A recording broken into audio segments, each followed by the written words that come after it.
पति पत्नी का सच्चा प्यार। एक आदमी ने एक बहुत ही खूबसूरत लड़की से शादी की। शादी के बाद दोनों की ज़िंदगी बहुत प्यार से गुजर रही थी। वह उसे बहुत चाहता था और उसकी खूबसूरती की हमेशा तारीफ किया करता था। लेकिन कुछ महीनों के बाद लड़की चर्म रोग से ग्रसित हो गई और धीरे धीरे उसकी खूबसूरती जाने लगी। खुद को इस तरह देख उसके मन में डर समाने लगा कि यदि वह बदसूरत हो गई तो उसका पति उससे नफरत करने लगेगा और वह उसकी नफरत बर्दाश्त नहीं कर पाएगी।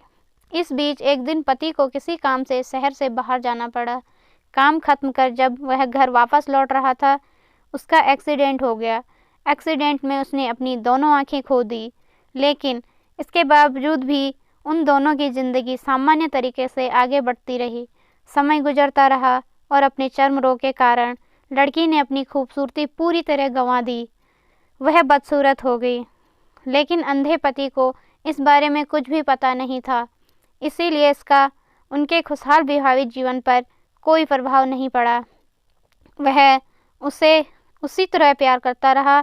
एक दिन उस लड़की की मौत हो गई। पति अब अकेला हो गया था। वह बहुत दुखी था। वह उस शहर को छोड़कर जाना चाहता था। उसने अंतिम संस्कार की सारी क्रियाविधि पूर्ण की और शहर छोड़कर जाने लगा।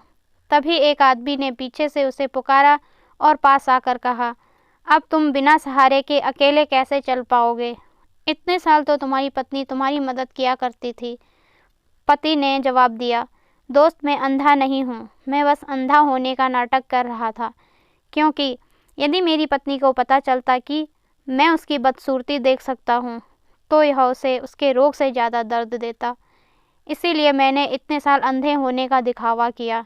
वह बहुत अच्छी पत्नी थी। मैं बस उसे खुश रखना चाहता था। इस कहानी से हमें यह शिक्षा मिलती है कि हमें भी दूसरों की कमियों को नज़रअंदाज करके खुश रहना चाहिए।